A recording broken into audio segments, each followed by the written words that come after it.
Welcome, dear virtual friends, to Happy Mind. Happy Life. It's time to turn broke around. My story. When I first moved into my own place at 21, I was thrilled about the independence. But soon, reality hit hard with bills and expenses, and I felt so broke. Even with multiple side hustles, I often felt broke. I quickly realized that trying to please others was making my financial situation worse. I was buying new outfits every week and shopping for food daily. On top of that, I felt obligated to buy birthday gifts for my large family. Extravagant Christmas celebrations to maintain appearances also drained my finances. I never complained about my finances, but I also did not keep an eye on them. I preferred not to look at the long list of bills. This is not good. This is why I really care about personal finance. When I help students with math, I always talk about money management too, because I think it's important for schools to teach children about handling money. I'm lucky that I'm not tied to a school, so I can add this topic to our lessons. But enough about that. Let's get into how you can take control of your finances and feel less broke. Quick message, please support this channel. Give it a thumbs up and subscribe for more great content. Thank you. Let's continue. Step 1. Identifying the problem. Think about how trying to make others happy and following traditions might be causing you to spend too much money. Notice how societal pressures can push you into spending on things you don't really need. Understanding this can help you see where your money is going and how to fix it. You don't have to buy a Valentine's gift, a birthday gift, or a Christmas gift. Think of yourself first and remember that you don't want to feel broke. It's okay to opt out of these traditions. A phone call, a text, or even just a visit can be enough. You have to be selfish before you can become selfless. Focus on yourself and your own stability and growth before you think of others. Personal realization. Examine how your efforts to please others might be hurting your finances. It's okay to admit you're having money problems. Recognizing this is a key step toward making things better. Once you understand this, you can stop feeling pressured and start taking control of your money. Step 2. Owning your financial situation. Activity, financial self-assessment. Take time out to write down your current financial situation. Include your income, expenses, debts, and savings. Be honest with yourself. Write it all down. Seeing it in black and white is the first step to fixing it. It's also fine to let others know you don't have a lot of money. If they know, they won't expect expensive gifts from you or expect you to lend them money. Step 3. Setting up financial accounts. It's important to have different accounts or cash envelopes for different purposes. Personal savings account.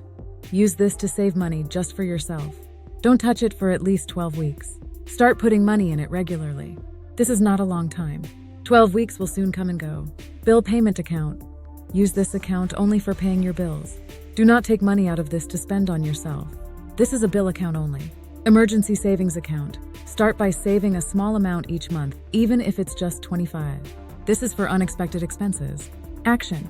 If possible, set up these accounts with your bank or credit union. Speak to your creditors about how much you can pay. Most are reasonable. Make sure you know all your bills before calling. If you can't set up bank accounts, use a cash wallet system to separate your money into categories. Step 4. Budget planning. Activity, create a no-spend plan. Commit to not eating out for 12 weeks to save money. Pay yourself first. If you save $30 a month, do that before anything else. If you're short on money after saving, find a way to earn that money, maybe by working a few extra hours each week. Use the example budgeting sheet to create a simple budget plan. See links in description. Calculate your total monthly income.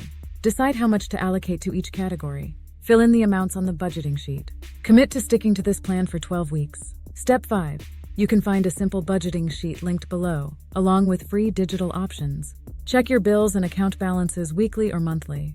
Adjust your budget based on your expenses and savings. Once you've split your money up, you're more likely to review your bills regularly. If your bills come out monthly, check them monthly. If they come out weekly and you're paid weekly, check them weekly. Let's recap. Understanding your financial state. Setting up multiple accounts and cutting unnecessary expenses is a good start to not feeling broke. Remember the importance of taking small, consistent steps toward financial freedom and the no-broke feeling. Motivation. Stay committed to your financial goals. Track your progress and celebrate your small wins. Homework? Yes, you have homework, but it will not take long. Track your spending. Complete a monthly budget sheet. Monitor your spending and account balances for the next month. Reflect on any challenges you face and think about solutions. Progress check. After 2 weeks, review your budget and financial situation. Adjust your plan as needed to keep improving your financial health. Keep an eye on each bill that comes out each month. By following this plan, you'll feel more confident about managing your finances and less broke. You'll have a clear, actionable strategy to start improving your financial situation. I've done this every month, constantly checking my bills and staying on track with my savings goals. This is just the beginning of our journey. Follow me for more help along the way. If you found this video helpful, please like it. Also, subscribe to my channel for more finance tips and smart money choices. Don't forget to hit the notification bell so you never miss an update. Thanks for watching. The information provided here is for informational purposes only and should not be considered financial advice. Before you go, if you enjoyed this content and want more, check out the link in the description to join me on Substack for exclusive updates and insights. Witty satire on news and events. Expect sharp, funny takes on current affairs. Plus, discover how to spot money-making opportunities even in the news. My financial journey. Join me as I share insights from my money adventures.